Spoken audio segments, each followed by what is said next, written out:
What's up, YouTube? It's Artisan MC. Just finished coming from seeing Candyman. Was on Dr. Artisan's panel for a while, but I hadn't seen the movie yet, so I went ahead and went to go see it before it was spoiled too much more for me. Shout out to Dr. Artisan Johnson. It wasn't a bad thing that you kind of spoiled it for me. It had already been spoiled a little bit, but it gave me some more context. And like I was saying, I really enjoy Dr. Artisan Johnson's masculinist perspective on these movies, because it is not a perspective that I share. I may see some of the things, but I don't have the verbiage to articulate it. And I'm a pretty articulated dude, even though you might not see that on a Sunday. Shop talk. Right? But just finished seeing the movie and definitely has some looks. I definitely see what Dr. Artisan was pointing at. But the movie itself hit me in a different vein. Hit me completely in a different vein. And that's the beauty of having perspectives. Some people see the same thing and don't see it the same way. That's like anything. That's like religion, right? But for me, the movie is a really interesting headpiece. And for me, I fall on the psychology part of it. Is that you're seeing people dealing with traumas in a way. And certain things becoming cyclical. And that there is a cyclical cycle to police violence, black men being wronged in some sense, black men being downtrodden in some sense, and put upon by others around them, but we are always used for our gifts and hated for having those gifts. Always. And that was the strongest line that came out of this movie. They love what we do, but they hate us. And it felt like it was ripped out of my own mouth, because I've said it on my live streams before. Words to that effect. So for me, I can see what Dr. Artisan was saying, but for me, it hit in a different way, to where the movie is more so about some larger social issues that they're trying to feed into the story, and really twisting the story of Candyman, in a sense, to make him more of an avenging spirit, or grudge, I would think, spirit, as opposed to there to help the community. Candyman ain't there to help the damn community. He's not. And through the stories that they were telling of how they introduced these different versions of people who became the Candy Men, in a sense, it gave it a sense of lineage that it could go forward.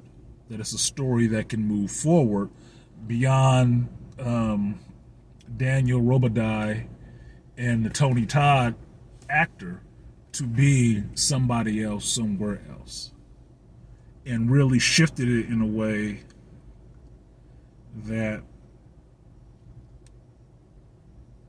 it's not about interracial stuff anymore. There's no interracial love in it anymore. Not that that was a big deal, but that's gone. And now he is more of smiting, in a sense, the wicked or villainous. Because most of the people that you see get killed in this are white folks. Deservingly so, some white folks who are really rude, arrogant, disrespectful. They really get it. White women get it a lot in this. But you could tell white women get it a lot in this because it's directed by a black woman.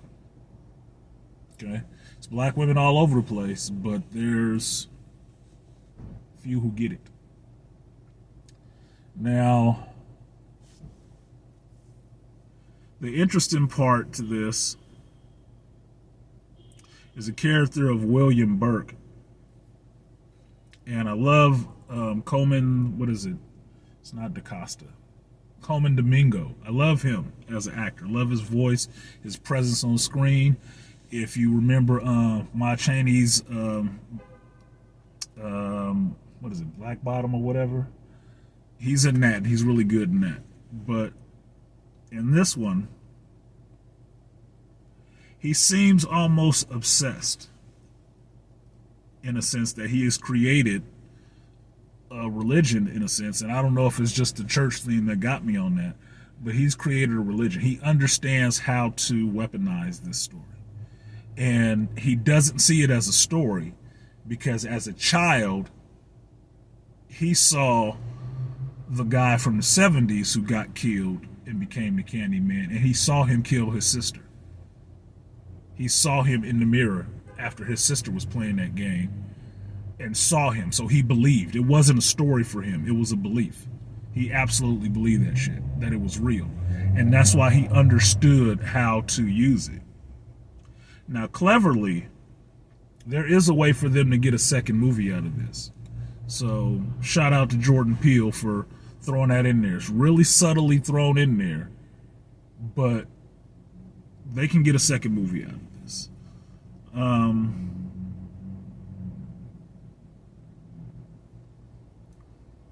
I will say Yaya's performance was interesting, and having the story tied to the art world, he does make an awkward looking artist geek. He got to be an art geek because the costume he has looks ridiculous.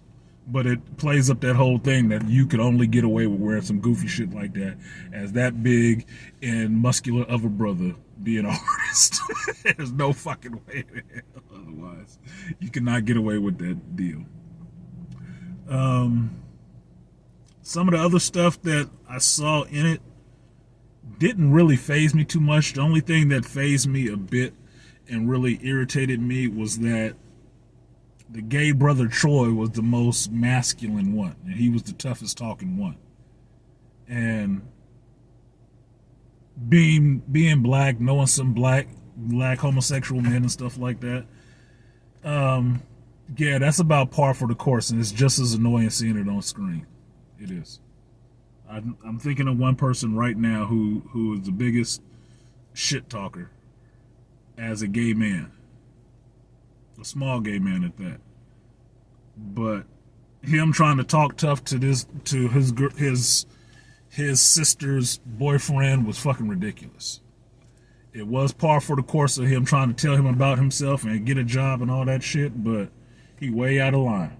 He way out of line. Now, this is not to imply that gay men are in any sense weak, even the effeminate flamers.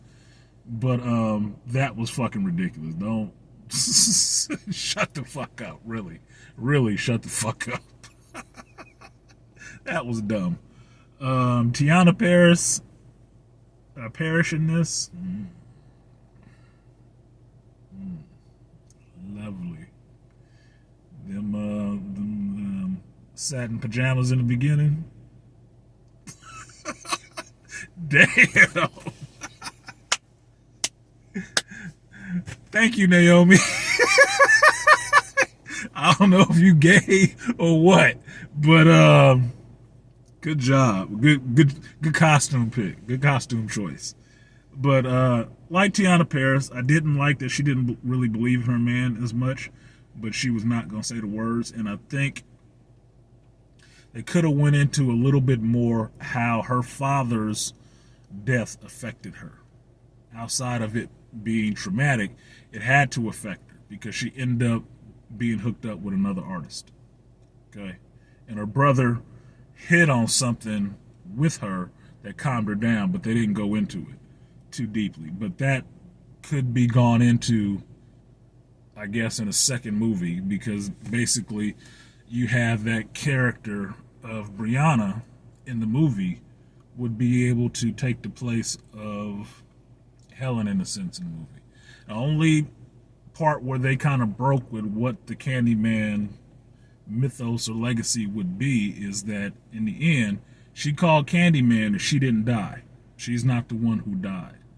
Now, it was said on Dr. Tiasan's panel that was probably because it was Anthony and he loved her.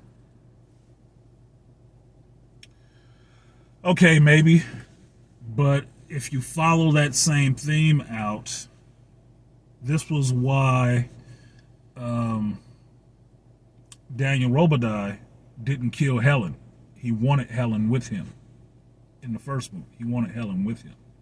But Helen became her own legend after that. She became her own vengeful spirit because she kills her cheating boyfriend in the end, right? By saying her name. So that's where they kind of broke. And they tried to sneak it in there when they got the recordings of Helen, Virginia Madsen's character from the first movie, but I knew that audio wasn't from the first movie. That was new audio that they put in of Virginia Madsen saying these words and stuff, because that wasn't originally in the story. They added that shit in. So that was interesting. That's the only couple of departures that I saw, because I have seen all 3 Candyman movies. Good or bad, I've seen them. And I like Candyman as a character, as a horror character. And Jordan Peele taking over this is where you get all the homosexuality, making things up to date. But although he's a screenwriter in this, Naomi DaCosta had her touch on it too. And I don't know enough about Naomi to get a real good feel on her or what parts are her, but I do have a feel on Jordan Peele what his parts are. I do have a feel on him about what his parts are and what he throws in. So it was interesting. This is just my little short reaction video to it.